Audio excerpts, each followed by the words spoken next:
அனைவருக்கும் வணக்கங்க. கால்நடை தகவல் சேனலில் உங்களை சந்திக்கிறதுல மிகவும் மகிழ்ச்சி. இந்த சேனலில் வர வீடியோ உங்களுக்கு பிடிச்சிருந்ததுன்னா லைக் பண்ணுங்கள், சப்ஸ்கிரைப் பண்ணி வச்சுக்கோங்க. கூடவே பெல் சிம்பிளை கிளிக் பண்ணிங்கன்னா ஆளுன்னு ஒரு ஆப்ஷன் இருக்கும், அதை கிளிக் பண்ணி வச்சுக்கோங்க. நாங்கள் தொடர்ந்து போடுற வீடியோ உங்களுக்கு நோட்டிஃபிகேஷனாக வரும். ஸோ அதனால் நீங்கள் நம்ம சேனலை தொடர்ந்து பார்க்க முடியும். சரி, வாங்க வீடியோக்குள்ளே போகலாம். இன்றைக்கி நாம் பார்க்கக்கூடிய டாபிக் பார்த்திங்கன்னா சவுண்டல், சுபா புல்லுன்னு சொல்லுவோம் இல்லைங்களா, அதை பற்றி பார்க்க போகிறோம். இது ஆடு மாடுகளுக்கு பசுந்தீவன முறையில் மரமாக வளரக்கூடிய தீவன முறையில் இதுவும் ஒன்று. அகத்தி, சவுண்டல், மல்பெரி இதெல்லாமே மர வகைகள் பசுந்தீவனம். அதில் இது சவுண்டலும் மர வகையை சேர்ந்த ஒரு பசுந்தீவனம். இது பூத்து காய் காய்க்கிற ஒரு செடி வகை. இதோட நேட்டிவ் எங்கன்னு பார்த்தீங்கன்னா சவுத்து மெக்சிகோ மற்றும் வடக்கு அமெரிக்கா. இதுதான் அதோட பூர்வீக தாயிடமாக கொண்ட செடி. இது நாளடைவில் இன்றைக்கி வேர்ல்டு ஃபுல்லாகவே எல்லா இடத்துக்கும் ஸ்ப்ரெட் ஆகிருக்கு. இதோட ஸ்பெஷாலிட்டி என்னன்னு பார்த்தீங்கன்னா, இது மரமாக வளரக்கூடியதுனால 20-30 அடி வரைக்கும் வளரும். ஆனால் நீங்கள் ஒரு மீட்டர் அளவில் நீங்கள் கட் பண்ணிட்டீங்கனாலுமே ஃபர்தராக வளர்ச்சியோட விகிதம் ரொம்ப ஜாஸ்தியாக இருக்கும். 60 நாளைக்கு ஒரு முறை இதை நீங்கள் கட் பண்ணி ஆடு மாடுகளுக்கு கொடுக்கலாம். இதில் என்ன ஸ்பெஷாலிட்டின்னு பார்த்தீங்கன்னா, இதில் புரதச்சத்து ரொம்ப அதிகமாக இருக்குது. ஆல்மோஸ்ட் 20 to 25% இதில் புரோட்டீன் கண்டென்ட் இருக்குது அப்படின்னு சொல்கிறாங்க. அதனால் நம்ம மாடுகளுக்கு கொடுக்கும்போது பார்த்திங்கன்னா பால் உற்பத்தியும் அதிகமாக இருக்கும். ரெண்டாவது அதோட கொழுப்பு சத்து மற்ற தீவன வகையில் காட்டிலும் இதில் கொஞ்சம் ஜாஸ்தியாக இருக்கும். நீங்கள் அதை யூஸ் பண்ணிங்கன்னா உங்களுக்கே அதோட டிஃப்ரென்ஸ் தெரியும்.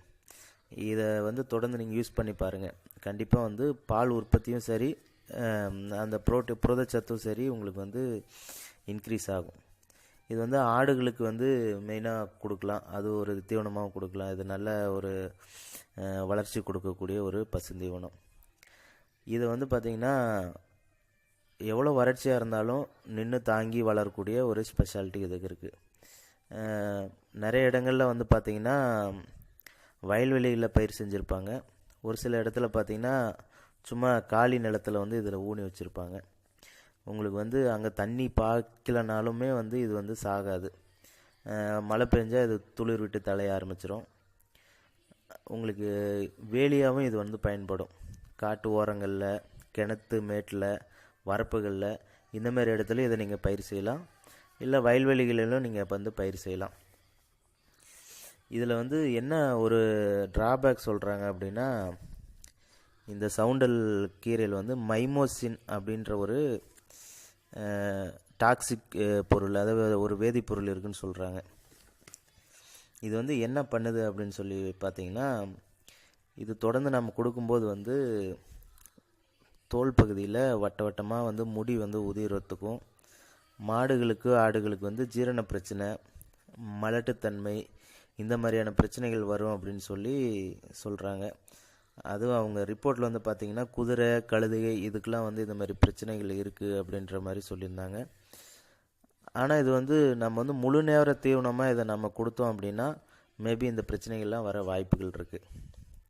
சப்போஸ் ஒரு ஆரோக்கியமாக நல்ல வளர்ந்த ஒரு பசுமாட்டுக்கு ஒரு 50 கிலோ வரைக்கும் பசுந்தீவனம் கொடுக்கலான்னு சொல்கிறாங்க. அதில் நீங்கள் தாராளமாக ஒரு 10%, ஒரு 5 to 6 கிலோ இது நீங்கள் கூட ஆட் பண்ணி கொடுக்கலாம். இது பார்த்திங்கன்னா பைபாஸ் புரோட்டீனாகவும் இது செயல்படுறதுனால உங்களுக்கு மாடுகளுக்கு ஒரு நல்ல ரிசல்ட்டை கொடுக்கக்கூடிய ஒரு தாவர வகையாக இருக்கும். இது நீங்கள் எங்கே கடைகள்லையும் மருந்து கடைகளில் எல்லா இடத்துலையும் கிடைக்கும், விதை கடைகளில் கிடைக்கும்.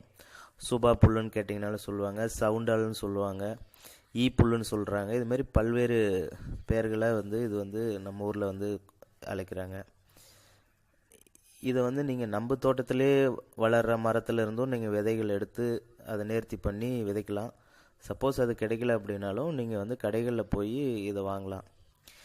இந்த விதையோட வெளிப்புறம் பார்த்திங்கன்னா ரொம்ப ஹார்டாக இருக்கும்.